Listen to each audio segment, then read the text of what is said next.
Anthony? Ikaw ba yan? Engineer Anthony? Bati ni Edward sa kaibigan na ilang taon na rin niyang di nakikita. Edward, ang sikat na fashion designer from London. Kumusta ka na? How's life? Usisa ng kaibigan niya. I'm okay. Ito, single pa rin ngayon. Sagot niya habang pumipirma sa guest list. So, gaano katagal mong plano magstay na single? Until I find the right woman for me. Mukhang kilala ko na yung tinutukoy mo ah. Pabirong sabi ni Edward. Alam mo naman na siya ang first love ko. Well, Engineer Anthony, I guess luck is on your side tonight. Kasi andito na siya. Kakarating lang niya kanina. Pagbabalita ng LGBT na kabatch niya. Igala mo lang yung paningin pagpasok mo sa entertainment hall ng hotel neto. And I'm sure makikita mo agad siya.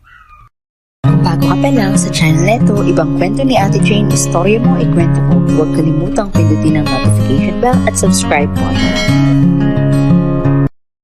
Anthony, anak, kunin mo nga yung natirang dayami sa gilid ng kwadra.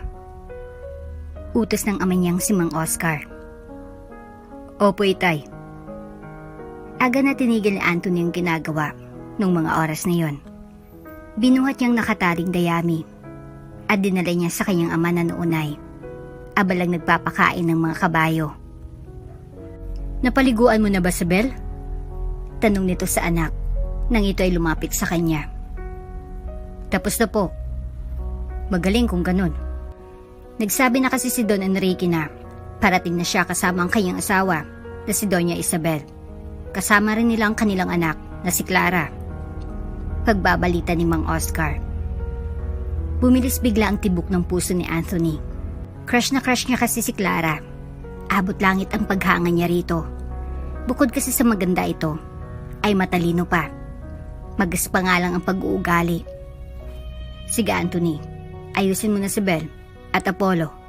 Siguraduhin mong higpit ang pagkakatali mo sa sinturon nila. Bili ng itay niya. Si Mang Oscar at Aling Joy ay mga katiwala sa rancho ni na Don Enrique at Doña Isabel.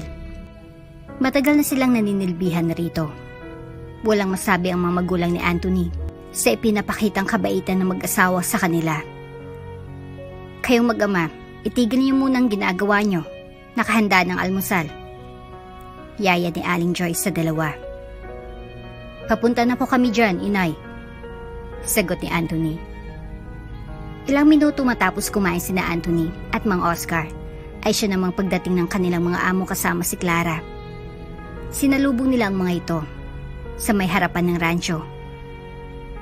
Magandang umaga po at maligayang pagdating po, Don Enrique, Doña Isabel at Ma'am Clara. Bati ng tatlo. Salamat, Mang Oscar. Kumusta naman kayo rito? Pag-uusisa niya. Okay lang naman po, Don Enrique. Sagot ni Mang Oscar. Ang makabayo na sina Bel at Apollo, nasa kondisyon ba sila? Pahayag pa nito. Nako, kondisyon na kondisyon po ang dalawang kabayo. Pagmamalaki ng ama ni Anthony. Sige, kami mag-aagahan muna. Pagkatapos na nay, mga bayo kami ni Senyorita Clara nyo. Si Doña Isabel ay may iwan lang sa bahay. Hindi kasi yan mahilig sa kabayo. Wika ng Don.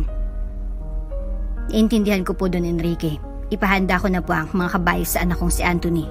Para pagbalik niyo po rito ay agad na kayong makakapamasyal. Paniniguro ni Mang Oscar. Dumaan ng masandali, maya't maya lang ay nasa tabi ng mga kabayo. Sina Don Enrique at Ma'am Clara. Unang sumakay sa kanyang kabayo ay si Don Enrique. Kahit sa edad na 50, ay malakas pa rin itong tignan. Oh, Clara anak, sumakay ka na kay Bel. Utos ng kanyang ama. Saglit na natigilan si Senyorita. Baguhan pa lang kasi ito sa pangangabayo, kaya't di pa ito bihasa sa pagsakay. Napansin yun ni Mang Oscar. Anthony, tulungan mo si Ma'am Clara. Nihirapan ata siyang sumakay kay Bel. Utos ng ama niya. Masusunod po, itay. Nilapitan agad ng binata ang kanyang babaeng amo. Sinubukan niya itong alalayan sa pagsakay kay Bel. Tulungan ko na po kayo, ma'am, sabi ni Anthony.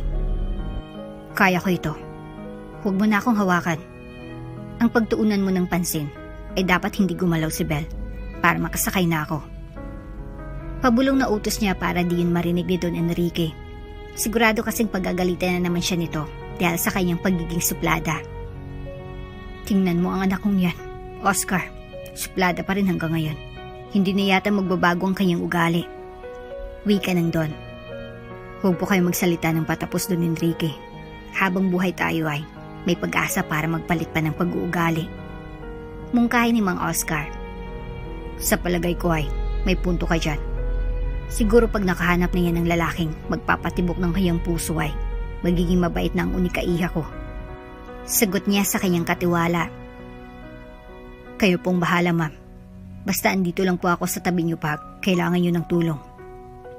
Sabi ni Anthony. Lumayo ka nga sa akin. Lala akong iilang. Patuloy na pagsusungit nito. Sinunod naman ito agad ni Anthony. Anthony, ang mabuti pa ay samahan mo ang Ma'am Clara mo sa pangangabayo. Kumuha ka na rin ng kabayo mo sa kwadra. Utos ni Don Enrique. Masusunod po, senyor. Masayang tugon ni Anthony sa sinabi ng kanyang amo. Ang totoong dahilan bakit siya maligaya sapagkat magkakaroon siya ng pagkakataon na makasamang crush niya. Mabilis na nakabalik ito. Halatang nagmamadali kasi ayaw niyang iwanin siya ni Ma'am Clara niya. Si Marivic ang napili niyang sakyan. Isa ito sa mga pangangarerang kabayo sa rancho.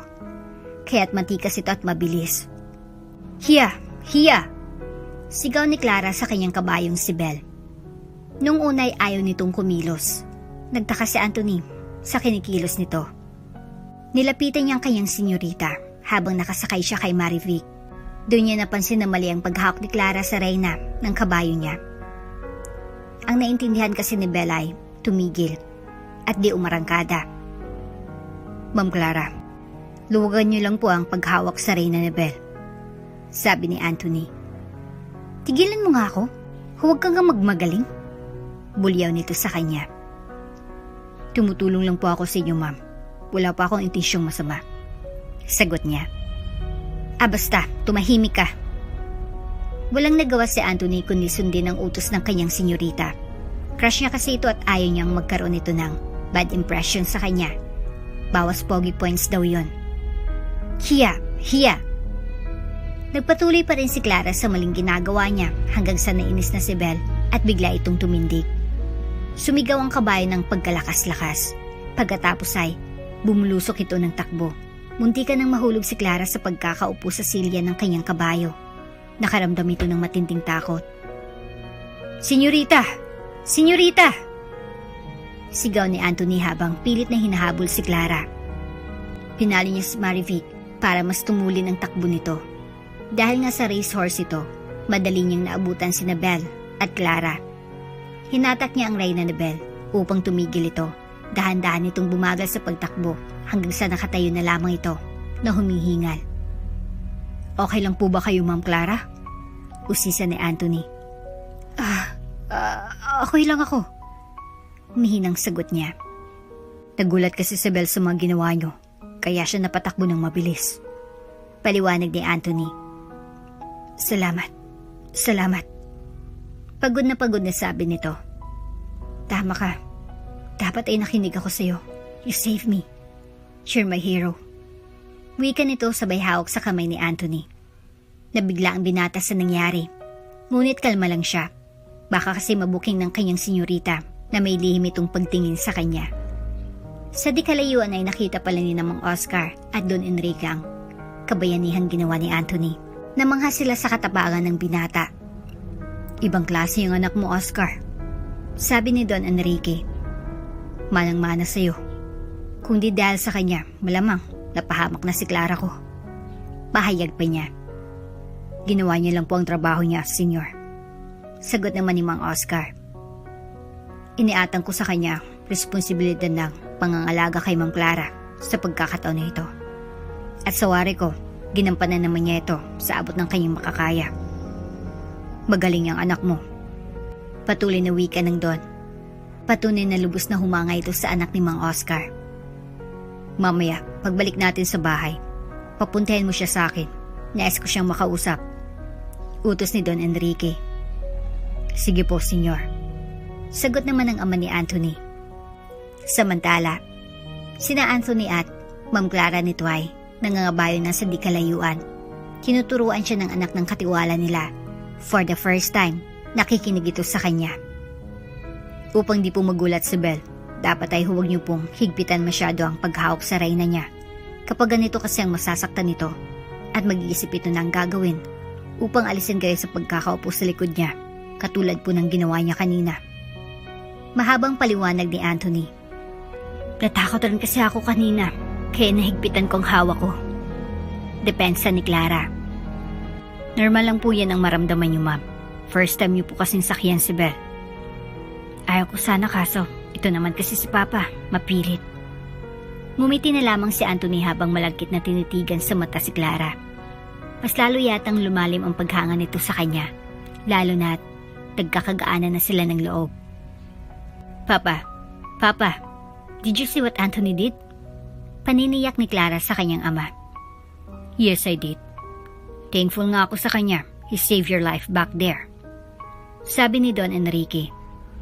Naputol ang usapan ng mag-ama nang biglang dumating si Aling Joy. Don Enrique, tara na po sa loob ng bahay. Magpahinga po muna kayo ni Senyorita Clara. Yaya ni Aling Joy. Pinagtimpla ko na po kayo ng kape at juice naman po para kay Ma'am Clara. Nag-aantay na rin po si Doña Isabel. Dagdag nito. Halika na, Iha.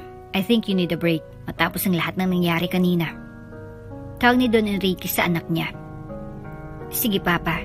Salamat ulit, Anthony. Salamat. Pahayag niya sa katiwala na nagligtas sa kanya kanina lang. Mas lalong kinilig si Anthony sa sinabi ni Clara.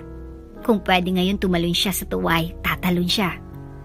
Imagine mo naman na malapit na siya sa crush niya.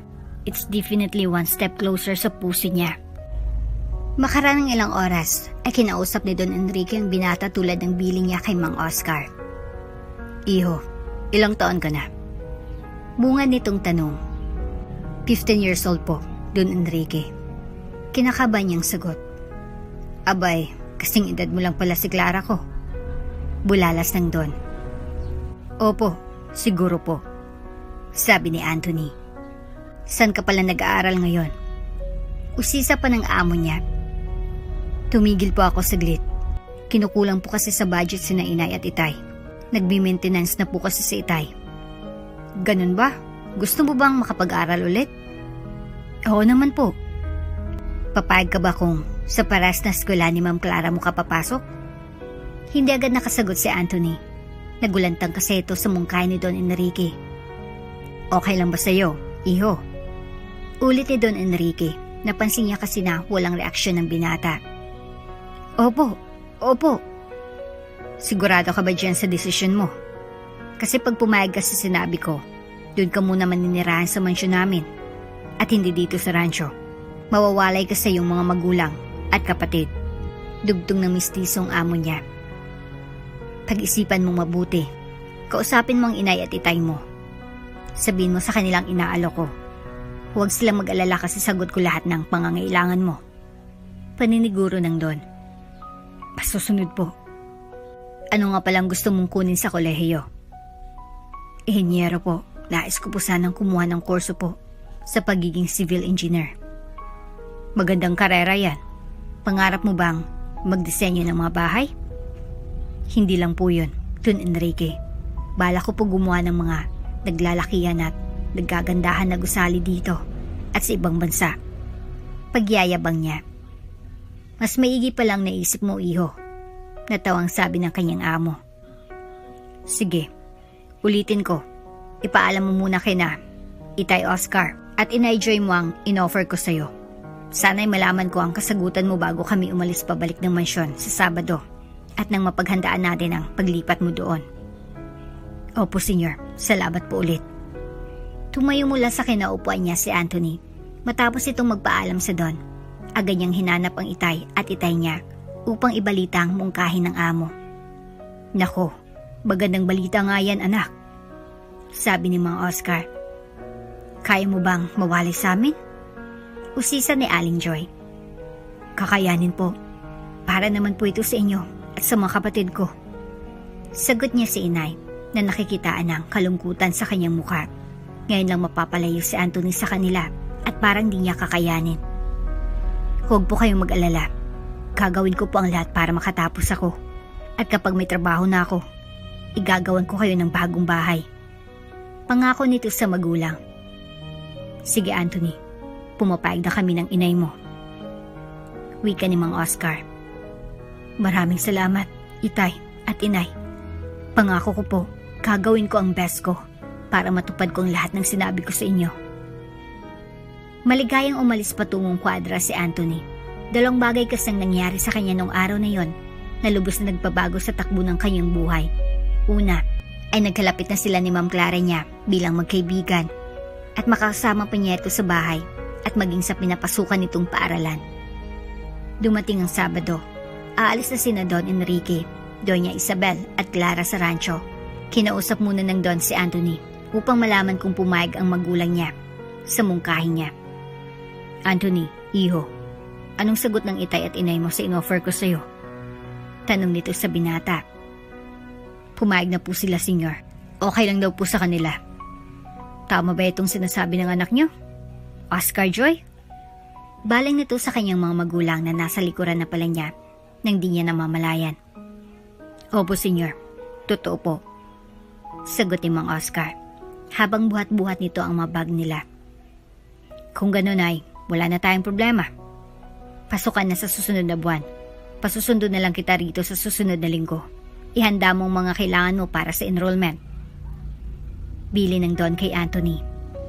Sige po, Don Enrique. Bigla na lang lumapit si Clara sa dalawa nang marinig ang sinabi ng kanyang papa. Is it true? Doon ka na rin mag-aaral sa school ko? Excited na tanong nito kay Anthony. Opo, ma'am. Nahiyang sagot niya. Nice, sa wakas ay makakasama na kita. Tuwang-tuwa nitong sambit. Taging abala si Anthony sa mga sumunod na araw. Agad niyang inasikaso ang mapapeles na kailangan niya tulad ng good moral at Form 138. Tingnan mo nga ating anak Joy. Hindi maganda o gaga sa ginagawa. Natatawang sabi ni Mang Oscar sa kanyang asawa. Oo nga, ngunit dahil ba ito sa muli niyang pagpasok o kay... Di tinuloy ni Aling Joy ang sasabihin kasi napansin niyang papalapit na si Anthony sa kanila. Narinig ko po yun, inay. Wika nito na medyo naiinis. Ang alin? Wala naman akong binabanggit na pangalan ah. Pagbibiro ng kanyang inay. Inay naman. Hindi lang po siyang dahilan. Gusto ko lang talaga makatapos sa pag-aaral para guminhawa naman ang buhay natin. Huli ka, ibig sabihin ay may gusto ka kay Ma'am Clara mo. Wala po. Wala po. Maray na pagtanggi ni Anthony. Tayo lang naman ang itay mo ang narito. Umamin ka na anak. Pangungulit ni Aling Joy. Sige na nga po. Opo, crush ko po si Ma'am Clara. Oh, kita mo na? Tapos kanina kung ano-anong idinadahilan mo. Wika ng inay niya. Anak, mayaman sila. Alangan ka sa kanya. Saba ni Mang Oscar. Paghanga lang naman pong nararamdaman ko, itay. Maaari po itong magbago. Pangangatwira ni Anthony. Maganda kung ganon. Makakahanap ka rin ng katulad niya pagkatapos mong graduate sa kolehiyo at maging inyero ka na. Bili ng itay niya. Di na umimik si Anthony. Nasaktan kasi ito sa sinabi ng ama. Si Clara ang first love niya. Di niya yun mapapalitan ng ibang babae. Handa naman siyang maghintay basta. Bahala ng tadhana kung sila nga ang magkakatuluyan sa bandang huli. Mabilis na dumaan ang mga araw. Nang sumunod na Sabado, ay pinasundo siya doon ni Don Enrique. Niyakap niya ng mahigpit ang kanyang inay na noon ay di mapigilan ng pag-iyak.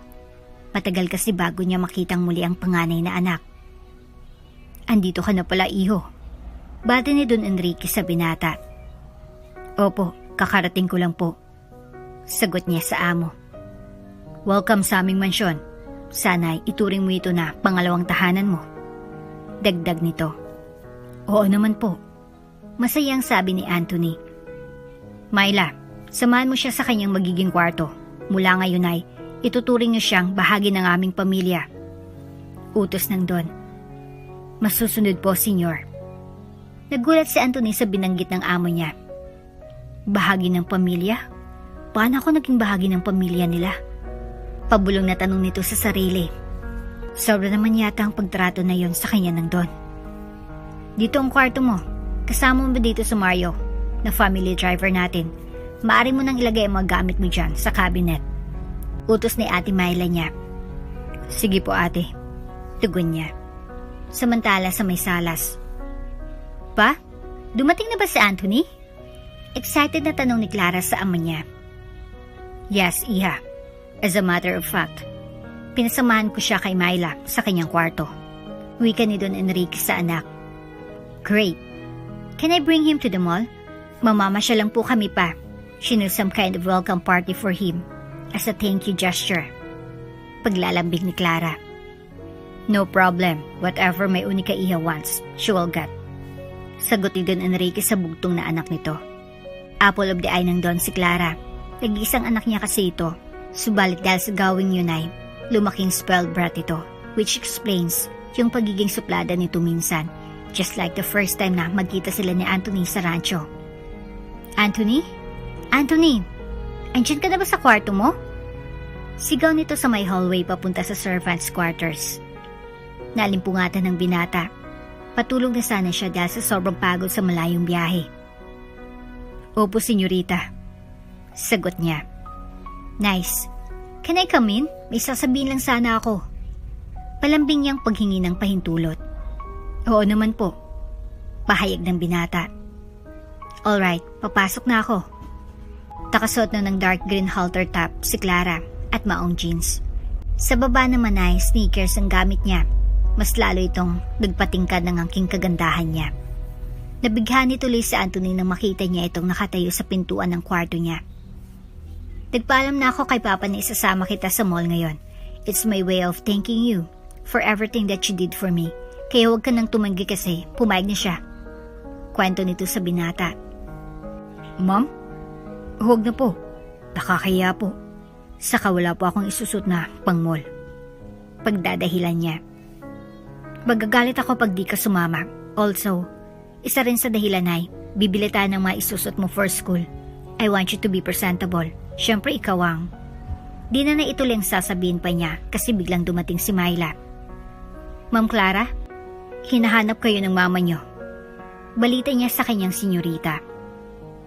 Bakit daw? Kay Jess na busy akong nakipag-usap kay Anthony. Hindi rin po niya nabanggit, inutusan lang po ako niya na tawagin kayo. Dagdag ni Myla. Alright, akyat na ako. Anthony, mag-ready ka na. Alis na tayo in 15 minutes. Paalala nito sa kausap na binata. Sige po, ma'am. Umalis na si Clara upang kausapin ang kanyang mama. Iha, what are you doing? Galit na sigaw nito kahit malayo pa si Clara. What do you mean, ma? Si Anthony. Masyado ka na nga yatang malapit sa kanya. Dagdag ni Doña Isabel. Oh, that. I owe him my life. Bakit sa tingin mo ba? Pag di niya iniligtas ang buhay ko, kausap mo pa ako ngayon? Masungit na tugon nito sa mama niya. I'm just repaying for what he did. Sana yan ang isipin niyo. Are you sure? Yes. It's all because of that. Wala naman ibang dahilan. Good. Akala ko kasi ay nagkakagusto ka na sa kanya. Oh my. She must be kidding. Paano naman ako magkakagusto sa ganung uri ng tao? Hindi siya nababagay sa pamilya natin. Much more sa akin. Pagpapaliwanag niya. Salamat. Iba na kasi ang dating ng mga ginagawa mo sa kanya. Si Papa mo, bakit tinulungan niyang makapag-aral sa Anthony? Tanong ulit ni Doña Isabel sa anak. Ayun ba? It's the same sa reason ko. He owes him my life. At yun lang ang tanging paraan upang mabayaran niya ang utang na loob niya sa kanya. Now it's clear. I thought nahibang na kayong pareha ng papa mo. Na you were bossed out of your mind. No worries, ma. Now you know the true reason bakit namin ginagawa ito. Hindi naman kasi kami mga taong ingrato. Marunong din kasi kaming tumanaw ng utang na loob. Okay. That settles everything, Iha. Enjoy your shopping at the mall. Thanks, ma. Well, I have to go. Paalam niya kay Doña Isabel. Wait, dahil sa pagtatapat mo here, gamitin mo itong credit card ko. Buy whatever you want. Panunuhol nito sa anak. You're the best, ma. Masayang sabi ni Clara sabay halik sa pisngi ng mama niya. Sa buong akala ni Anthony at magulang nito ay forever nang ipinapakitang kabaitan ng Ma'am Clara at Don Enrique sa anak nila. Nagkamali pala sila. Isa lamang pala itong pagbabalat kayo. Naipit tuloy ang panganay nilang anak sa isang sitwasyong nasusubok sa kanyang katatagan. Oh, ready ka na ba, Anthony? Tanong ni Clara. Yes, ma'am. Mahinang sagot nito. Niya kasi itong lumabas ng kwarto. Ang suot lang niya ay pinaglumaan niyang maong at puting t-shirt. Okay lang yan. Lantarang pagsisinungaling ni Clara. Sige po. Ilang minutong dumaan at nakasakay na sila sa kanilang Montero. Kuya Mario, sa Market Square po tayo. Utos si Clara. Okay po, ma'am. So, kumustang first day mo sa bahay? Usisan nito kay Anthony. Okay naman po, so far. Minang sagot ng binata. Nice. Basta kapag may kailangan ka, just send me a message. Napaisip si Anthony, paano niya gagawin yun? Wala naman siyang cellphone, tulad ng senyorita niya. Ma'am, baka personal lang kitang sabihan. Ala po kasi akong phone. Sabi ng binata. Ay, oo nga pala. Bilhan na lang kita sa mall. Nako, huwag na po. It's the least I can do. Nakangiting wika niya kay Anthony. Lingid sa kaalaman ng binatay, may lihim na balak si Clara. Kaya ito binilhan ng cellphone, para madali niya itong utusan kahit nasaan man ito. Naglibot ang dalawa sa mall, kung pagmamasdan nga ay para silang magsyota. Nasa cloud9 noong mga oras na yun si Anthony. Subalit ang kaligayahan na yun ay panandalian lamang.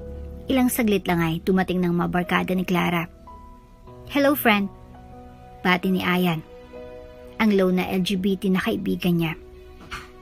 Hi there, Frenchie, malanding sabi ni Clara, sabay beso-beso kay Ayan. Sino yung akay-akay mo? Panlalait ni Ayan kay Anthony. Oh, this guy? He's just one of my papa's assistants sa ranch. Binigyan siya ng scholarship ng papa ko kaya sa school na rin siya mag-aral next semester. My, is he going to be part of the group too? No choice. It's my papa's orders. Akala siguro ay dinintindihan ni Anthony ang pinag-usapan ng dalawa. Nanonood ito ng YouTube movies kaya he is world first. Sa uri ng barkadahan meron sina Clara. Nagpretenda lang siya at nanahimik para maibsan ng sakit na nararamdaman niya. Ganito palang mundo na ginagalawan ni Ma'am Clara. Ibang-iba siya sa mundong kinagisnan ko sa probinsya. Bulong niya sa sarili.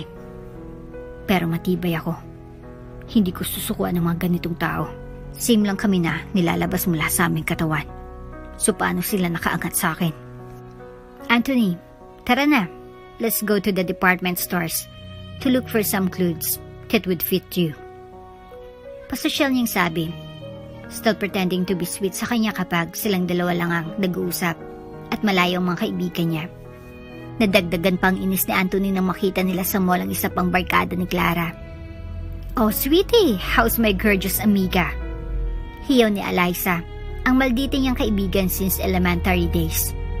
Same question ang tinanong niya about Anthony, same answer din ang ibinigay ni Clara. Sa buong araw na yun ay naramdaman niya na out of place siya sa mga ito. Tignan na lang natin ang pagdating sa pasukan. Mayayaman nga kayo, pero sa akin ang huling halakak. Pag-graduation natin. Sabi nito sa kanyang isipan. Nag-ibang pagtingin niya kay Clara ng mga oras na yon. Kahit na may paghanga siya rito, nabalot pa rin siya ng galit dahil sa paraan ng pagpapakilala niya sa kanya sa mga barkada nito. Dahilan upang liwanagin niya ito sa kanya nung pauwi na sila. Ma'am Clara, maaari po ba ako magtanong? Sabi ni Anthony. Ano yon? Sagot ng kanyang amo. Bakit po ganun ang pagpapakilala niyo sa akin sa mga kaibigan niyo? Yun ba? That was all a pretend. Siyempre ayaw ko munang sabihin talaga na niligtas mo ako at malaking utang na loob ko sa'yo. Ano po masama kung malaman nila, ma'am? Pasensya na po ah. Nais ko lang po kasing maliwanagan ng lahat. No worries. Nag-iingat lang kasi ako na baka isipin nila na alam mo na. Na ano po, Ma'am Clara? That we are in a relationship. Ay, ganun po ba? The rest of the way ay nanahimik na lang si Anthony. Malalim ang iniisip nito. Mira pala itong kasama si Ma'am Clara. She's like a double-edged sword. Nahiwagaan ako sa pag-uugali meron siya. Kaya niya ako ilaglag anytime. Dapat akong mag-ingat. Baka kasi mabulag ako sa nararamdaman ko sa kanya.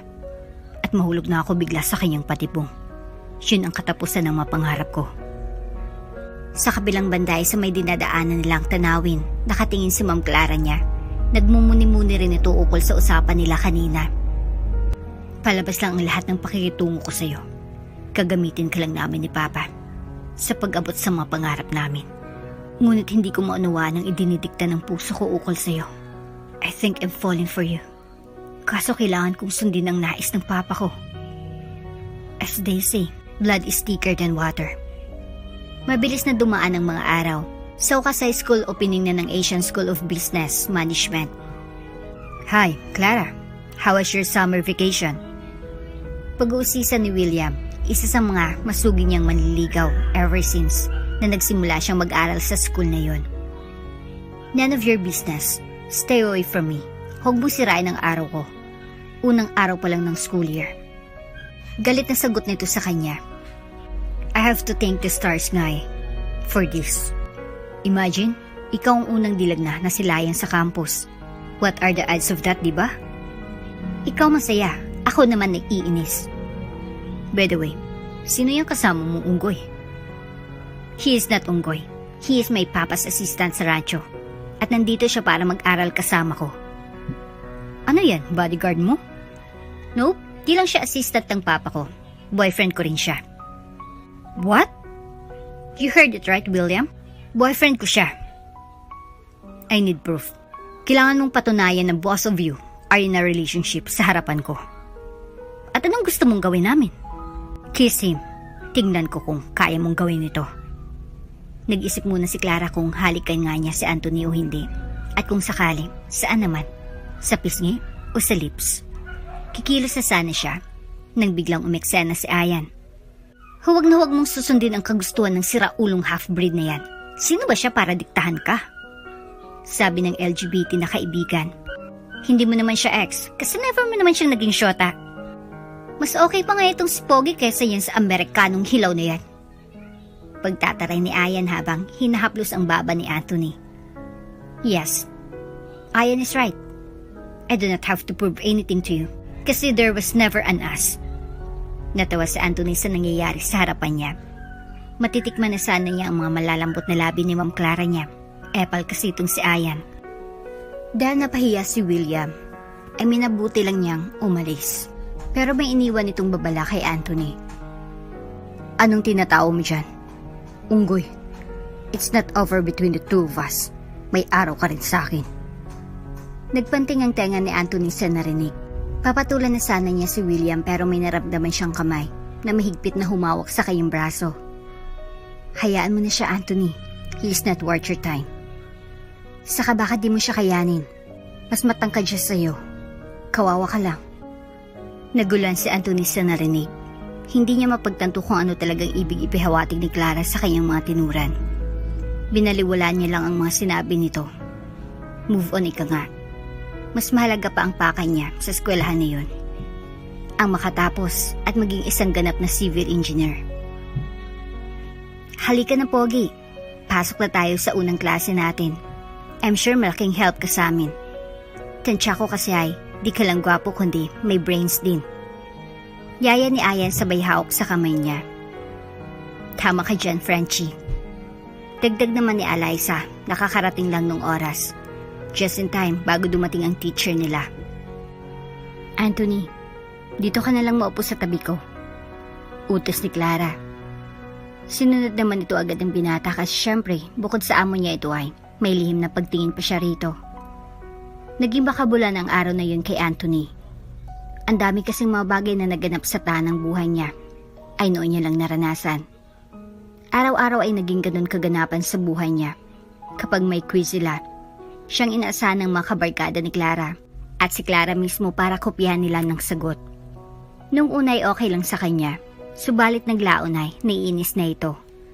Para na kasi siyang alila at naramdaman niya na mababang uri ang tingin ng mga ito sa kanya. Anong score mo sa quiz kanina? Tanong ni Ma'am Clara niya. 90/20. Sagot nito. Ano? Bakit mas mataas ka sa akin? Hindi ko alam, Ma'am. Next time dapat isipin mo na kaming nagpapaaral sa'yo. Kaya't you should never get a higher score than me. Maliwanag ba, Anthony? Mataray na sabi ni Clara sa kanya. Nainis tuloy siya sa ginawa ng kanyang ma'am. Ngunit dahil ayaw niyang pahalata ang kanyang totoong hangarin ay nanahimik na lang ito at di na nangatwiran. Sige po, ma'am. Masusunod po. Mahinahon niyang tugon sa utos ng kanyang amo. Nang mag-isa na siya sa kwarto ay nag-isip ng gagawin si Anthony. Dahil magaling ito sa math, gumawa siya ng strategy kung saan sa scores ay lalabas na mataas si Clara, pero sa bandang huli ay siya pa rin ang magbawagi. Kahit may pagtingin ako kay Ma'am Clara, ay di ako papayag na gawin niya lang akong tau-tauhan. Oo, utang ko sa kanilang scholarship sa paaralan namin pero kabayaran naman yon. Ang pagliligtas ko sa buhay niya, ibig sabihin hindi ko dapat sundin ang mga nais niyang mangyari. Bulong niya sa sarili. Kumain ka na ba, Anthony? Usisas ni Mang Mario. Hindi pa po eh. Sabayin mo na ako rito. Kumuha ka na ng plato at saluhan mo ako dito sa pansit na binili ko. Talaga po? Oo naman. Bakit sa tingin mo ba ibang pagtrato ko sa'yo tulad ni Ma'am Clara? Ano pa ibig niyong sabihin? Iho, hindi kaila sa akin ang lantarang panggagamit sa'yo ni Ma'am Clara at ang mga magulang nito. Hindi ba kapag may gusto siyang paggawa ay switch siya sa'yo at kapag nasa harapan naman kayo ng mga so-called kaibigan niya ay utusan ka niya? Opo, tama kayo. Ganyan ang klase ng pagkatao meron sila. Kaya kung ako sa'yo, mag-iingat ka. Narinig ko kasi minsan sina Don Enrique at Doña Isabel na nag-uusap. Ang sabi ng Don sa kanya, kaya kanya binigyan ng scholarship ay para gawing bodyguard ni Clara. Kapag andyan ka daw sa tabi niya ay panatag ang loob niya na safe ang unikaihan niya. Okay lang naman yun, di po ba? Sa isang punto, maganda siyang tingnan. Subalit kapag susuriin mo, isa lang ang silbi mo sa kanila. Isa ka rin lang utusan ni Ma'am Clara. Huwag mo sasabihin sa akin na nahulog ng loob mo sa kanya. Paano kung sagot ko ay, oo? Ay nako, anak. Burahin mong pangalan niya sa puso mo. Hindi siya karapat-dapat sa'yo. Pero po di ba may kasabihan tayo na ang lahat ng tao ay may karapatang magbago? Kung paniniwalaan mo yan, ay saludo ako sa'yo. Nang gabing yun ay naliwanagan ang isip ni Anthony. Tatapat naniniwala pa rin ito sa kasabihan na may chance pa naman maayos ni Clara ang kanyang pagkatao at gagawin niyang lahat para mangyari yon. Simula na mag-usap sila ni Mang Mario ay naging maingat na si Anthony. He did not believe everything that Clara is showing him. Sa kabilang banda, habang umuusad ang mga araw ay nag-iibang pagtingin ni Clara sa kanya. He has become more than a friend to her. Nawawala na sa isip niya ang dapat na papel ni Anthony sa buhay niya. Dahilan upang ang kanyang mag-grado sa mga subjects ay bumaba. Mas mababa pa sinasahan ng kanyang ama na si Don Enrique. What's happening to you, Iha? Pag-iimbestiga ni Don. Bakit ganito ang mga grades mo? Hindi ko rin alam, Papa. Ginagawa ko naman ang best ko. Si Anthony. Tawagin mo si Anthony. Utos ng Don kay Myla. Agad namang kumilos ang katulong. Nang dumating ang binatay, agad na kinuha sa kanyang report card niya. Nagulantangan Don sa kanyang nakita. Straight grades na line of 9. Bulalas ng matanda. Mas mataas pang grado mo kaysa sa unikaiha ko? Paano ito nangyari, Anthony? Tanong nito na so-called bodyguard ng kanyang anak. Hindi ko rin alam, senyor. Siguro ay dahil nag-aaral po ako ng mabuti. Paliwanag nito. Alam mo ba na wala kang karapatan na magkaroon ng ganitong grades? Isa ka lang utusan. Lumabas na rin ang totoong kulay ni Don Enrique. Isa pala itong mapagmaliit na amo. Anak ka lang ng katiwala ko sa rancho. Ang mga katulad niyo ay walang karapatang umasenso sa buhay. Ano yan? Gagastusin kong pag-aaral mo para lang ipahiyang anak ko sa eskwelahan niya? Bago ka dumating, si Clara ay consistent na nangunguna sa klase niya. Lagi riyan nananalo sa lahat ng mga contest na sinasalihan niya. Then you are here. lalagpasan mong lahat ng yon. At ang masahol pa ay, na-impluwensya mo siya to take it easy sa school. Tell me now, may relasyon ba kayong dalawa, anak ko? Doon na sumabad si Clara. Wala, Papa. Wala kaming relasyon ni Anthony. Kaibigan ko lang siya. Ganun naman pala eh. Since kaibigan mo siya, at utusan na rin, dapat ay tinutulungan kanyang mas tumaas ang grado kaysa sa kanya. Tama ba ako, Anthony? Opo, senyor. Magaling. Alamin mo ang lugar mo sa pamilyang ito. Sa susunod na markahan, kailangan makita ko na mas mataas ang grades ni Clara kaysa sa'yo. Galit na utos ng Don sa kanya. Kapag din nangyaring sinasabi ko, maaari ka nang umuwi sa probinsya at doon ka na magpatuloy ng pag-aaral mo. Maliwanag ba? Opo, senyor. Sige, umalis ka na sa aking harapan at mag-uusap pa kami ng anak ko. Habang paalis siya ay nasulyapan niyang tumutulong ang mga luha sa mata ni Clara. Sa anong kadahilanan ay hindi niya na nais malaman pa. Ang mahalaga ngayon sa kanya ay ang tuparin ang nais ni Don Enrique upang may pagkakataong siyang matapos sa pag-aaral. Mula ngayon ay, wala muna akong pakialam sa dadarama ko sa iyo, Clara. Masakit ang masalita na binitahan ng papa mo.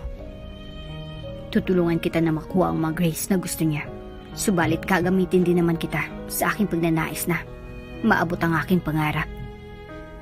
Ito ang kaisipang itinanam ni Anthony sa kanyang isip hanggang sa marating nila ang araw ng kanilang pagtatapos.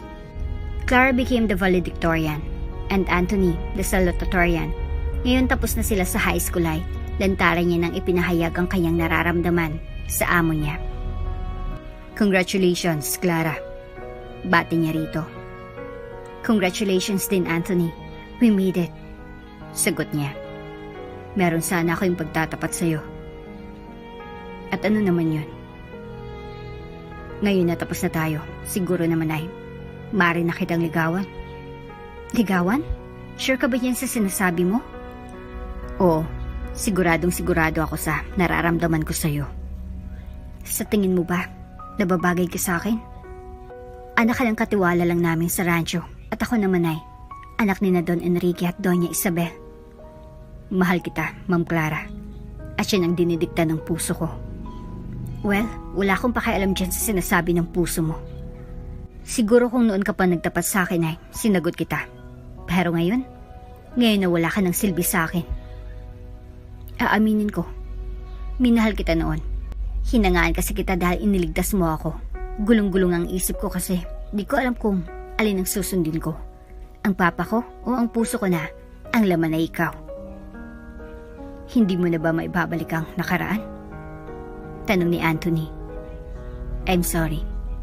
Ibaling mo na lang sa ibang pagtingin mo. Iniwan ni Clara si Anthony na luhaan sa tabi ng stage. Dapat sana'y masaya siya sa araw na yon tulad ng kanyang mga magulang dahil nakatapos siya sa high school. Subalit nabalot ang kanyang puso ng dalamhati dahil binasted siya ni Clara. Bagamat binasted siya ni Ma'am Clara ay nagpatuloy pa rin siyang maglingkod kay Don Enrique. Ngunit ang pagtitinginan nilang dalawa ay di tulad ng dati. Tinupad ng Don ang pangako niyang papatapusin niya ito ng college. Duman ang mga taon. Inakala niya na wala ng pagkakataon pa na mapalapit siya kay Clara. Hanggang sa isang trahedyang naganap sa buhay ng pamilya ni Don Enrique na magpapabago sa lahat. Sunog! Sunog! Nasasunog ang mansyon! Sigaw ng mga katulong. Andun sina Anthony at mga magulang niya nang maganap ito. Dahil kaarawan niya ni Don Enrique at kinakailangan sila upang tumulong sa pagsisilbi sa mga bisita. Tumawag kayo ng bubero. Huwag niyo nang antayin na lumaki pa. Palao ni Doña Isabel. Si Clara, nasan ang unika iha ko? Sigaw ni Don Enrique. Noon nila nalaman na natrap pala ito sa kanyang kwarto. Nagpaalam siya kanina na magpapalit ng damit bago mangyari ang sunog. Nasa kwarto siya. Nasa kwartong anak ko. Nang marinig ni Anthony ang tunuran ng Don, ay kumilos agad ito. Hindi niya na iniisip kung ano man ang alitan meron sila noon, sapagkat sa kanyang puso ay mahal pa rin niya ito. At ang mahalaga ay mailigtas niya ito mula sa kapahamakan. Ma'am Clara! Ma'am Clara! Andyan po ba kayo? Andito ako. Andito ako. Mihinang palahaw nito. Inikot ni Anthony ang kanyang paningin sa paligid. Hinahanap niyang pinanggalingan ng tinik. Nang matiyak niya kung nasan si Ma'am Clara, sumigaw ito upang ipaalam na papalapit na siya. Andiyan na po ako. Huwag na huwag po kayong gagalaw. Antayin niyo lang po ako. Mungkahin ng binata. Sige. Pero dalian mo kasi. Tansyakway, bibigay ng kesame sa tapat ko. Sagot nito. Opo ma'am. Paniniguro ni Anthony. Ilang saglit lang ay, nasa tapat na ng kwarto ng Ma'am Clara niya. Umatas siya upang sipain ang pintuan. Ma'am Clara, nasa harapan na po ako ng pintuan. Lumayo po kayo dahil sisipain ko ito. Naintindihan ko. Matapos bumagsak ang pintuan ay pumasok na si Anthony. Nagtakip siya ng panyo upang di niya malanghap ang usok. Nasa isang sulok si Clara, inaabangan ng pagdating niya. Tara na ma'am, kailangan na nating umalis. Utos ang binata habang inalalaya ng kanyang senyorita. Tinanggal ni Anthony ang panyo na nakatakip sa ilong niya at ibinigay ito kay Clara. Itakip mo muna ito ma'am. Malalanghap niyo kasi ang usok habang papalabas tayo. Salamat. Nasa kalagitnaan sila ni Clara nang mahulugan sila ng nagbabagang kayo na naging sanhi ng pagkasunog ng balat nito sa likod. Ah! Hiyaw nito. Clara, okay ka lang ba? Tanong ni Anthony na nag-aalala sa kalagayan nito. Bago pa man sila makarating sa hagdanan ay nahimatay na si Clara. Walang choice si Anthony kundi buhatin ito hanggang sa tuluyan niya itong mailabas sa nagliliyab na mansyon. Nagpalakpakan ang lahat ng matanaw silang dalawa. Ilapitan sila ng medic na nandun at kinuha mula sa kanya si Clara. Nilapatan agad nila ito ng paunang lunas. Nasunog ang balat ni Clara sa likod. Nasunog po. Paalala niya sa mga manggagamot. Huwag kang mag-alala, iho. Kami nang bahala. Nagtiwala naman ito sa kanila. Hinayaan na lang niya ang mga ito. Salamat, iho. Muli mong pinatunayan na ikaw ay isang bayani. Sabi ni Don Enrique sa kanya. Ngunit hindi yun pinansin ni Anthony. Sa halipay, lumapit ito sa kanyang mga magulang. Okay ka lang ba, anak? Tanong ni Mang Oscar. Ayos lang po ako, tay. Pagod lang. Pagkasabi nun ay bigla na lang itong bumagsak sa harapan ni Aling Joy. Anak ko! Tulong! Paghingi ng saklolo ng ina niya. Agad namang lumapit ang dalawang medic. Dinala na sa malapit na ospital sina Clara at Anthony. Sumunod naman sina Don Enrique at Doña Isabel. Sumakay na kayo sa amin. Utos ni Don Enrique sa magulang ng binata. Huwag na po sir, nakakahiya po. Sabi ni Mang Oscar. Halina kayo. Niligtas ni Anthony si Clara. Kaya ituring nyo na lang na pasasalamat ko ito sa inyo. Pangungulit ng Don. Sige po. Pagpayag ng mag-asawa. Bilisan mo, Mario. Kailangan nating makarating agad sa ospital. Utos ng Don. Okay po, sir. Sa S. Creek Hospital dinala ang dalawa. Agad na nilapatan ng lunas si Clara. Kasi siyang nasa critical na kondisyon. Nagtamo kasi ito ng 3rd-degree burns sa likod. Samantalang si Anthony ay nakarecover matapos makapagpahinga. Kayo po bang magulang ng pasyente? Usisa ng attending physician kina Don Enrique at Doña Isabel. Opo, Dok. Kailangan na mag-undergo ng skin grafting ang anak niyo. Sino po sa inyong pwedeng mag-donate? Narinig ni Anthony ang sinabi ng doktor. Ako po. Ako na lang po. Sagot niya. Anak, baka hindi mo pa kaya. Pagpigil ni Aling Joy. Kaya ko na po. Pagpupumilit ng binata. Kung siya po ang donor ay kailangan na siyang itest sa laboratory. Dapat malaman po natin agad kung compatibility sila. Mungkain ng doktor. Sige Anthony, sumunod ka na sa nurse. Utos ni Don Enrique. Nagsimula agad ang mga laboratory test. Maya't maya lang ay nasa operating room na sina Clara at Anthony. Masala ng operasyon na yon kasi kapag nagkamali ang doktor ay maaring magkaroon ng infection si Clara. Something na ayaw nilang mangyari. 5 oras ang inabot bago matapos ang skin grafting. Successful po ang operation. Out of danger na po ang mga pasyente. Pagbabalita ng attending physician sa mga magulang ni Clara at Anthony. Masayang mga ito. Nasa recuperating room ng mga ito. Pagkaraan ng ilang araw, Na-discharge si Anthony, samantalang si Clara ay naiwan pa kasi masala ng kondisyon nito. Okay ka na ba, anak?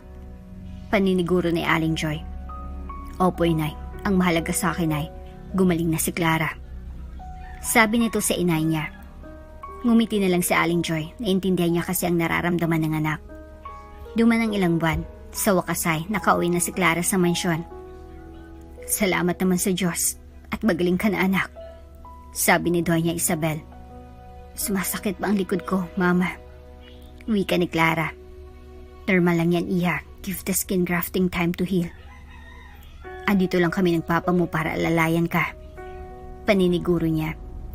Tumango na lamang si Clara. Makaraang 3 taon matapos ang insidente ay nasa koleyo na si Anthony. Patuloy pa rin ang suporta ni Don Enrique sa pag-aaral niya. Kumuha siya ng kursong civil engineering sa pamantasan ng Pilipinas at si Clara naman ay tourism ang napili niya. Consistent din lister ang binata. Dahil doon ay agad itong nakapasa sa board exam. Nagdesisyon na mag-abroad ito, bagamat labag ito sa kalooban ng mga magulang niya. Sigurado ka na ba dyan sa pasyo mo? Tanong ni Aling Joy. Opo, inay. Ito lang ang alam ko na. Baka pagpabago ng antas ng buhay natin. Aasenso tayo pagbalik ko. Pangako nito. Kung yan sa tingin mong tama, susuportahan ka na lang namin. Sagot ni Mang Oscar. Salamat sa pag-unawa, itay. Wika ng binata. Oops, may break muna. Gusto mo ba ma-shoutout dito sa channel ni Ate Jane? Mag-comment lang ng lesson you learned from the latest story uploaded. Dahil pipili kami ng isang best comment of the day para i-shoutout sa susunod na upload. Kaya huwag kalimutang mag-iwan ng lesson you learned after you watch this video. Maraming salamat! Nag-apply sa London si Anthony. Doon siya nagpakadalubhasa sa pagiging inhinyero. Ang kumpanyang napasukan niya ay isa sa mga magaling na building contractors sa Europe. Nang mapansin ang kanyang angking kahusayan ay kinuha siyang business partner ng mga ito. Tumas ang kinikita ni Anthony. Dahil mas hinop ito, agad-agad na yumaman ng binata. Ngayon ay kinilala niya siyang isa sa mga up-and-coming na Pinoy na bilyonaryo sa Asia at Europe. Na-feature pa nga siya sa Forbes magazine, ang respetadong magazine ng mga mayayaman. Engineer Anthony, the columns are ready to concrete pouring. Report ng foreman niya sa kanya. Go ahead as scheduled. Medyo nadidelay na tayo kaya we need to hustle. Bili niya. Copy, Engineer. Isa ito sa mga prime projects ni Anthony sa Europa. Kinuha siya ng London government para sa paggawa ng Olympic Stadium nila. Ang tawag nila dito ay the London Grand Arena. Ayusin yung concrete pouring para maabot natin ang tamang strength. Pahayag ni Anthony. Okay, sir. It took 3 months para mabuang istruktura. In time lang sa opening ng 2028 Olympics. Excellent work, Engineer Anthony. Bati ng presidente ng London. I didn't expect it to be this beautiful. For that, you and your employees will receive a healthy bonus from our government. Thank you, Mr. President. Sagot ng binata. Matapos ang turnover ng London Grand Arena, ay pinagbakasyon muna niya ang kanyang mga employees. Samantalang nanatili naman siya sa London upang mamasyal. Isang gabi, habang nakasakay siya sa kotse niya pauwi sa bahay niya sa syudad, nakareserve siya ng email mula sa alma mater niya noong high school. Ina-anunsyo nito ang magaganap na reunion ng batch nila. Natuwa si Anthony sa natanggap na balita. Alam niya kasi na pag-uwi niya sa Pilipinas para dito ay may posibilidad na magkita sila ni Clara. Clara, you have got to do better than that. Utos ng Amerikanong photographer na kumukuha ng larawan niya para sa isang magazine. Sorry, I am just a bit distracted right now. Sabi niya. Do you need a break to gather yourself? Yes, that would be good. Okay then. Guys, let's all have an hour break. Be back at 3. Utos niya sa kanyang matauhan. Thank you, Rich. Wika ni Clara sa photographer. Tara na muna sa malapit na coffee shop, ate. Kailangan ko uminom ng kape para makafocus ako. Utos nito sa kanyang assistant. Okay po, ma'am. Sagot nito sa amo. Dahil ang iba pang bag niya na naglalaman ng kanyang mga necessities ay sinamahan niya si Clara sa nais nitong puntahan na restaurant. Malapit lang naman ang naturang shop sa lugar ng photoshoot, kaya't hindi magiging problema ang pagbalik nila rito. Hindi po sa nangiilam ako, ma'am. Bakit po wala kayo sa sarili niyo kanina? Tanong ng assistant niya habang umiinom sila ng kape. May dumating kasi na email ukol sa aming high school reunion. Nag-iisip ako kung pupunta ako o hindi. Paglalahad nito. Kailan po ba yan, ma'am? Sa katapusan ng buwan. O di ba po? Tapos ng contract niyo this week? Ibig sabihin babalik na po tayo sa Pilipinas. Paalala ng ate niya. Oo, nasa Pinas na tayo nun. Ano pong problema? Ayaw niyo po bang pumunta? Gusto ko syempre. Andun kaya ang mga barkada ko na matagal ko nang hindi nakita. Ano pong pumipigil sa inyo? Makulit na tanong nito sa amo. Kailangan ko pa bang sagutin yan? As in, ipaliwanag sa iyo why I'm not going? Mataray niyang sabi. Nagtatanong lang naman po ako, ma'am. Malumanay na tugon nito. Sige, kakasabihin mo na masama mo akong amo. Sasagutin ko ng tanong mo. Nag-alinlangan akong pumunta kasi baka magkita kami ni Anthony. Sino yun, ma'am? Siya ba yung sinasabi nilang manliligaw niyo na ayaw niyong sanang basta din eh? Tinuloy niyo pa rin kasi niinis kayo sa kanya? Oo, siya yun. Bakit nga ba niinis kayo sa kanya?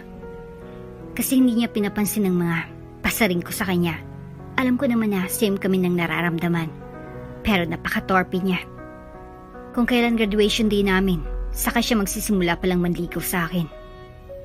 Napakasaklap naman pala ng love life niyo, ma'am. O now, naalam mo na, itikim mo na lang ang bibig mo kapag tinatanong ka ng photographer o ng kanyang staff kung bakit wala ako sa focus kanina. Sabihin mo na lang na masamang pakaramdam ko. Sige, Ma'am Clara. Pagsang-ayon ng assistant niya. Matapos ang isang oras ng break ay bumalik na ang dalawa sa photoshoot. Tulad ng inasahan ni Clara, inusisa sa kanyang assistant bakit parang wala siya sa kanyang sarili kanina lang. Sinagot lang ng assistant ang tinuro sa kanya ng amo niya. Pupunta ba ako o hindi? Kapag nagkita kami, anong reaction ko dapat? Bulong niya sa kanyang sarili. You have to go, Clara.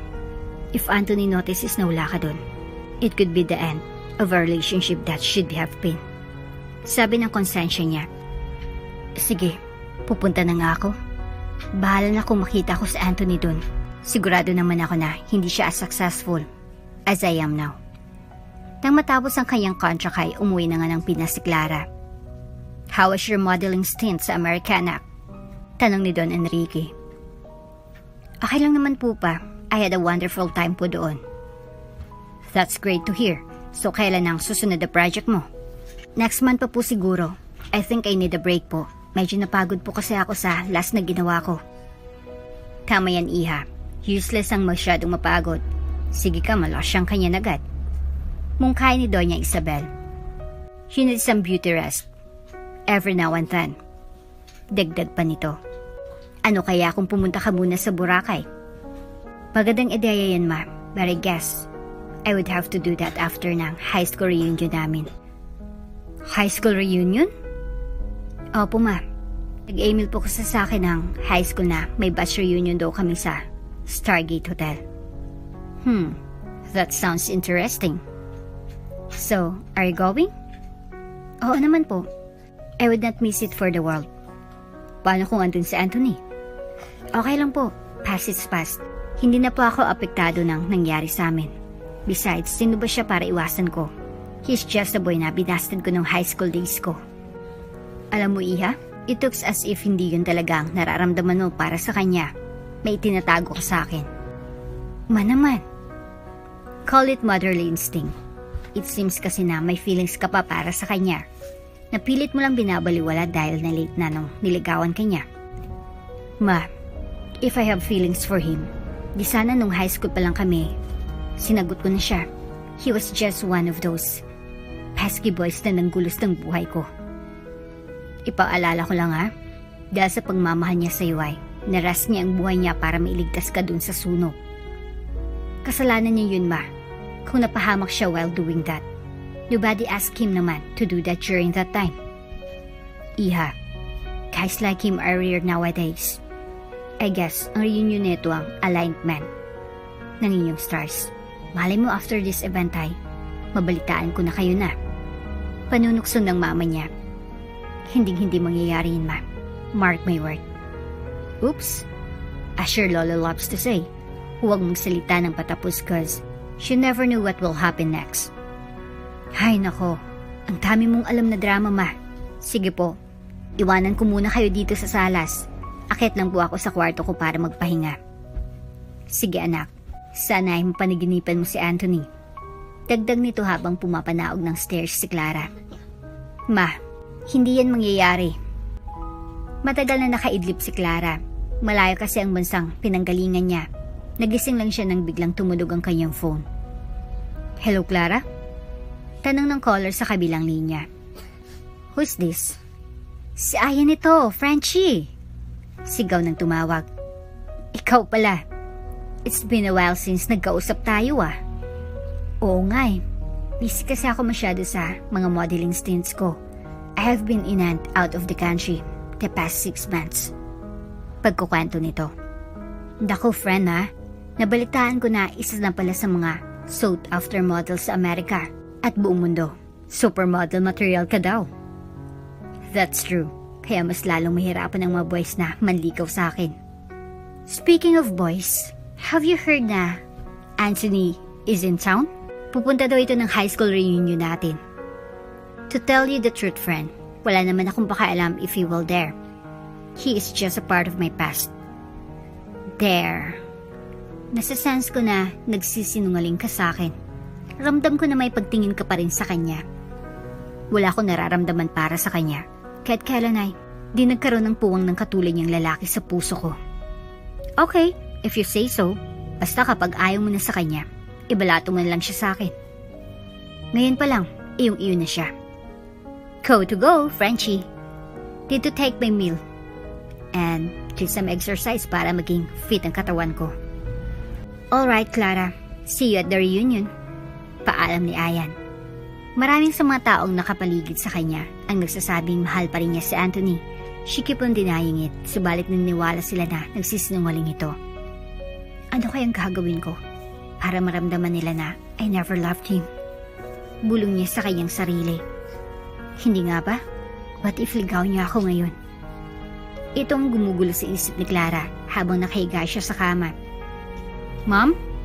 Mom? Kakain na daw po kayo. Sabi ng papa at mama niyo. Okay ate, pakisabi na bababa na po ako. Masusunod po, Ma'am Clara. Samantala, kakarating lang ni Engineer Anthony sa Ninoy Aquino Airport. Ang una nitong ginawa ay bumili ng mga pasalubong para sa mahal niyang magulang. Naging habit niya na yun. Ganyan magmahal ang binata. Alin kaya dito ang mainam na iregalo ko kay inay? Halos na sa kanya na kasi lahat ng uri ng designer's bags. Tanong niya sa kanyang isip habang tumitingin ito sa hilera ng mga bags sa Gucci. Ano naman ay bibigay ko kay Tay? Ang hilig lang naman nun ay mga bayo. The last time cowboy hat. Ang pasalubong ko, ito na lang atang boots. Dagdag niya. Dumiretso na siya sa coffee shop as usual. Nag-order siya ng cappuccino. Tulad din ni Clara ay napapaisip din siya kung itutuloy niya ang balak na pumunta sa batch reunion nila o hindi. Baka kasi magkita sila doon ng babaeng bumastid sa kanya nung high school. Ngunit may mga kaibigan siya doon na matagal niya nang di nakikita. Hindi niya dapat hayaan na guluhin ni Clara ang isip niya. She's just someone from his past. Anak, kailan ka umuwi? Gulat na tanong ni Aling Josie. Kanina lang po. Hindi na po ako nagpasabi na sundin niyo ako kasi alam ko na po na busy kayo ni Itay sa negosyo natin. Sagot niya si inay niya. Ah, okay. Kumusta naman ang biyahe mo? Nakakapagod nga po. Oh, kumain ka na ba? Gutom na nga po ako, inay. Ay nako, sige mauna ka na sa hapagkainan at nang matikman ang sinigang na baboy na niluto ko. Wow, tamang-tama pa lang ang dating ko. Paborito ko ang niluto niyo para sa hapunan. Hindi ko nga maintindihan kung bakit ito hinanda ko. Baka alam ni Lord na darating ka ngayon sa bahay. Kaya binulong niyang sinigang na baboy nung nag-iisip ako kung anong ulam natin ngayon. Pabiro na wika ni Aling Joy. Si Itay nga po pala. Ayun, andun sa shop natin. Siya daw ang magsasara kasi mag-inventory pa siya. Ganun po ba? Antayin na lang natin po siya para sabay na tayo ni na Itay at bunso na kumain. Okay anak. Teka, ano palang dahilan at umuwi ka agad matapos ang project sa London? Usisa ng inay niya. High school reunion po kasi namin sa katapusan ng buwan. Ganun ba? O di ba yun ang school kung saan kayo nag-aaral ni Ma'am Clara mo? Opo, pero hindi naman po siya ang dahilan. Bakit ako pupunta? Andun din naman ang mga kaibigan ko. Sigurado ka na ba na naghilom na ang sugat na ginawa niya? Nung nagsabi ka na niligawan mo siya, ay binasted ka niya agad? Wala na sa akin yun, inay. I do not blame her naman for doing that. Kasi naging torpe rin naman ako. Ngunit anak, bilang inay mo, mali pa rin ang inasal niya. Hayaan niyo na siya, inay. Tapos na po yun. Nang dumating si Mang Oscar, ay naghapunan ng 4 kasama si Bunso. Matapos nilang kumain ay, inayin ng Itay niya si Anthony upang mag-usap tungkol sa kinabukasan niya. Nagtimpla ito ng kape kasi alam niya na paborito yun ng anak niya. Tara Anthony, kape muna tayo. Yaya nito habang umupo sila sa Rattan Garden set na nasa veranda ng kanilang mansyon. Wow, kapeng Batangas ata ito, Itay. Oo anak, may pag-usapan po ba tayo? Paano mo nalaman? Naalala ko kasi noon, kapag may seryoso ka sa akin ay nagkakapi ka. Kabisado mo nga ako. Tawa ni Mang Oscar. Meron lang sana akong nais linawin. Ano po yun? Yaman din lamang na nagawa mo ng pangako mo sa amin ng inay mo. Panahon na siguro para iusin mo rin ang buhay mo. Tungkol po ba ito sa paglagay ko sa tahimik? Tama ka Anthony. Hindi na kami bata ng inay mo. Gusto na rin naming magkaapo. Wala namang problema Itay. Kaso hindi ko pa natatagpuan ng babaeng pakakasalan ko. Uwe, meron na, di ba? Nung nasa high school ka pa kasama mo siya. Kaya lang yung mga panahon ay mag-iba kayo ng estado sa buhay. Kaya naalangan kang magtapat. Si Clara po ba ang tinutukoy niyo? Oo anak, alam namin na pangalan rin niya ang nakaukit sa puso mo. Inaamin ko Itay, mahal ko pa rin siya. Ang hindi ko lang alam ay kung handa niya na akong tanggapin. Ngayon na, isa na ako matagumpay na bilyonaryong ihenyero. Naniniwala ako Anthony, na kapag ang dalawang puso ay itinakda, magkalayo man sila ng maraming taon, ay gagawa at gagawa ng paraan ng tadhana upang magkatagpo silang muli. May katwiran ng Itay niya. Ito nga't gumalaw ang tadhana. Magkakaroon sila ng high school reunion. Tama po kayo dyan, Itay. Sana sa pagdalo ko sa batch reunion ay muling magkatagpo ang landas namin ni Clara at may ayos ko kung ano man ang maling nangyari noong nakaraan. Kaya mo yan anak. Doon natapos ang usapan ng mag-ama. Nagpaalam na si Anthony upang magpahinga. Naiwan naman si Mang Oscar na nakatingala sa langit. Ipinagdarasal niya sa may kapal na sanay magkaayos ng anak niya at si Clara para si katatahimik ng kanilang mga puso. Sa wakas ay dumating ng araw ng kanilang batch reunion. Ginanap ito sa isa sa mga mamahaling hotel sa bansa. Ilan sa mga officer ng batch reunion committee ang nakaupo sa registration table. Anthony? Ikaw ba yan? Engineer Anthony? Bati ni Edward sa kaibigan na ilang taon na rin niyang di nakikita. Edward, ang sikat na fashion designer from London. Kumusta ka na? How's life? Usisa ng kaibigan niya. I'm okay. Eto single pa rin ngayon. Sagot niya habang pumipirma ng guest list. So, gaano katagal mong planong magstay na single? Until I find the right woman for me. Mukhang kilala ko na yung tinutukoy mo ah. Pabirong sabi ni Edward. Alam mo naman na siyang first love ko. Well, Engineer Anthony, I guess luck is on your side tonight. Kasi andito na siya. Kararating lang niya kanina. Pagbabalita ng LGBT na kabatch niya. Igala mo na lang yung paningin mo pagpasok mo sa entertainment hall ng hotel na ito. And I'm sure makikita mo agad siya. Ngumiti na lang si Anthony sa tinura ng kaibigan. Excited siya na muling masilayan ng high school crush niyang si Clara. Yes, si Clara na anak ng pamilyang pinagsilbihan ng kanyang mga magulang. The very same Clara whom i-save mula sa malaking kiyan nang i-donate siyang balat niya sa hita para makagawa ng skin grafting sa kanyang nasunog na likod. Siya rin ang Clara na nambasted sa kanya when they were in high school after na mag-propose siya ng pagmamahal rito. Engineer Anthony, nakabalik ka na pala ng Pilipinas? Usisa ni Emily, isang batchmate niya na may lihim na pagtingin sa kanya. Oo, kakatapos na kasi ng project ko sa London, kaya nag-decide ako na mag-take ng break para naman makapagpahinga. Hardworking ka pa rin pala hanggang ngayon. Puna nito.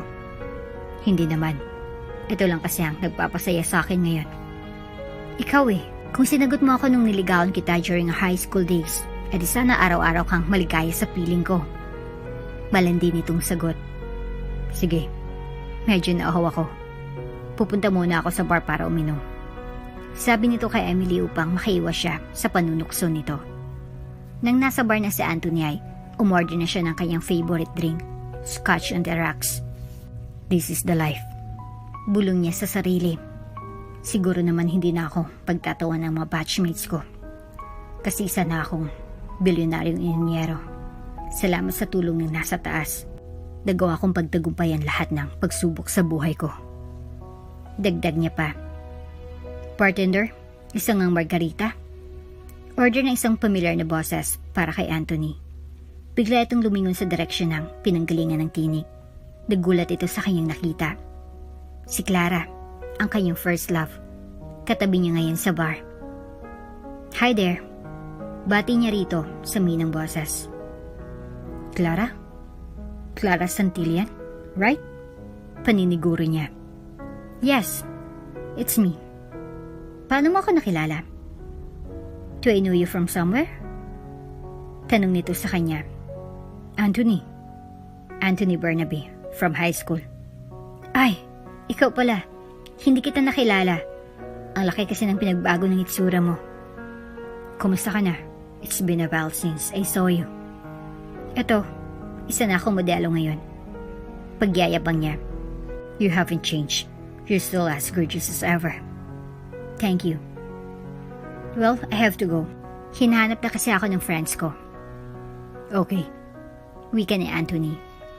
Nagkunwari lang pala si Clara. The truth is, nung nag-uusap sila ni Anthony ay gustong-gusto niya nang umalis sa bar. Ang tagal kasing gawin ng bartender ang margarita niya, kaya't wala siyang nagawa kundi ang magpanggap na mabait. Tinerve na kausapin niya ako. Tili niya habang papalapit sa mesa nilang magkakaibigan. What's wrong, girl? Tanong ni Barbara. Can't you believe it? Andito si Anthony na yun.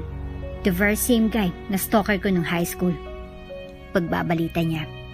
Si Anthony Bernabe? Paglilinaw naman ni Lychel. Yes. Siya. Oh my Clara. You're one lucky girl. Dagdag pa nito. At bakit naman? Bulyaw nito sa kaibigan habang nakataas ang kilay niya. Haven't you heard? Isa siya sa mga sought after bachelors sa buong mundo. Pahayag ni Lychel. Niloloko niyo lang ata ako eh. Gusto niyo lang na mag-guilty ako sa mga pinaggagawa ko. Sagot ni Clara. No, totoong sinasabi ni Lychel. Anthony is not the same guy. Nakaklase natin mula sa high school.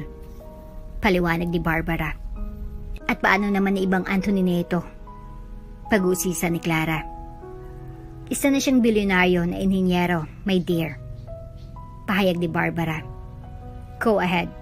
Tignan mo ang kanyang mga social media accounts. Utos pa nito. Tama nga ang mga kaibigan niya. He is not the same Anthony Bernabe back then. Sabi niya sa kanyang sarili. Dahil sa nalaman ay, bigla na lang nagising ang natatagong damdamin para sa binata.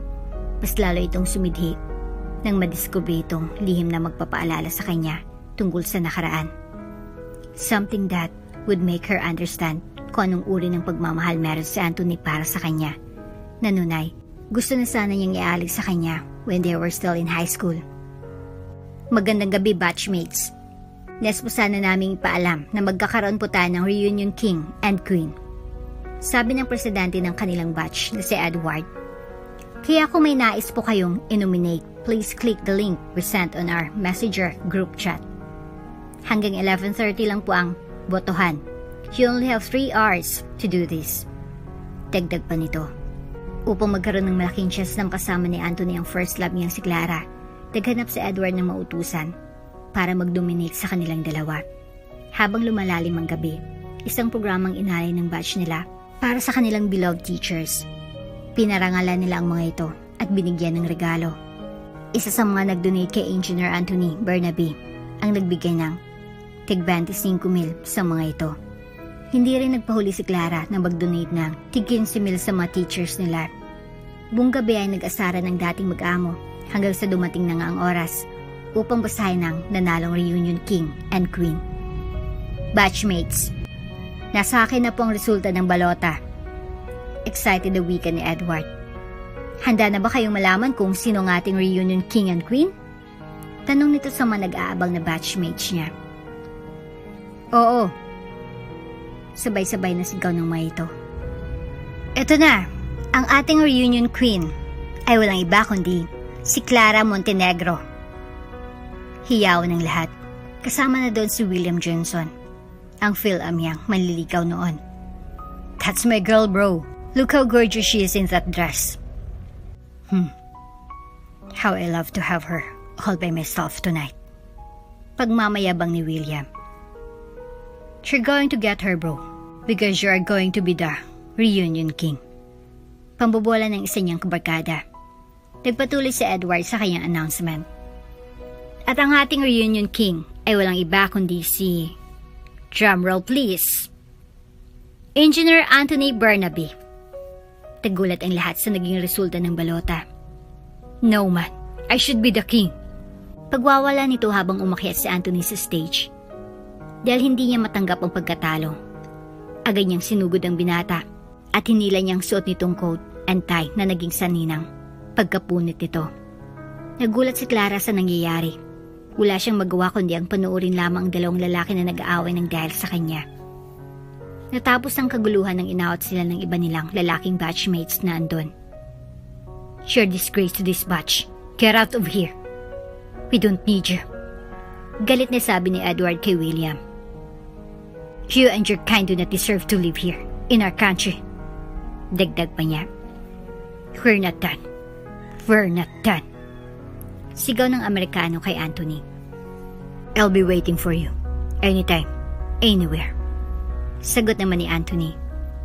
Nang makalman ng lahat at nailabas ng nanggugulong batchmate nila, pinagtuunan naman ni Edward ang pansin ng kaibigan. Okay ka lang ba, Anthony? Tanong nito. Oo, Edward. Lumapit naman si Clara sa kanya. Anthony, punasan ko na yung dugo mo sa bibig. Once again, iligtas mo na naman ako. Nasaktan ka ba? Paano yan? Napunit ng coat at pati ang pantalon mo. Wala ito, Clara. Alam mo na, I will do everything for you. Sinubukan ni Anthony na tumayo, pero natumba ulit ito. Doon na nakita ng peklat sa likod ng hita nito. This brought back the memories about sunog sa nangyayari sa kanilang mansion years back. Her papa kasi never mentioned kung kanino galing yung skin graft na nilagay sa likod niya. Ang naalala lang niya ay ang mukha ni Anthony, ang last na nakita niya bago siya nawala ng ulirat. Ikaw bang nagbigay ng skin graft nung nagkaroon ako ng 3rd degree burn sa likod ko? Usisa niya sa binata. Oo, ako. Ganyan kita kamahal, Clara. Sasagot pa sana si Anthony nang bigla na lang siyang hinalikan sa lips ng dalaga. Iyon ang kasagutan niya. Kung pwede maging sila. What started as a fairy tale romance between a poor boy and a rich girl ended up in a wedding at the Cathedral Basilica of the Immaculate Conception. Ikinasal si Engineer Anthony at fashion model Clara Montenegro. Same din na unang nagkilala sila sa rancho. Ang araw ng unang iniligtas na Anthony si Clara mula sa kapahamakan sa pagsakay sa kabayo. Mabuhay ang bagong kasal! Mabuhay ang bagong kasal! Sigaw ng mga tao at bisitang naroon. Sa isang sulok ay umiyak si Aling Joy. Masaya ito na sa wakas ay nakamit na ng anak niya ang inaasam-asam na pag-ibig. Habang si Don Enrique naman ay tahimik na nakamasid sa unikaihan niya. Now she is the wife of the man who has been her hero. At dito na nga po nagtatapos ang ating kwento. Hanggang sa muli. Shoutout nga pala kay Helen Castro. Ang sabi niya ay, ang ganda ng storyang ito. Kahit na mahirapan ang kapatid niya, sinisika pa rin niya matustusan lang ang pag-aaral ng kapatid niya. Maraming salamat! Kung bago ka pa lang sa channel neto, ibang kwento ni Ate Jane, istorya mo, ikwento ko. Huwag kalimutang pindutin ang notification bell at subscribe button.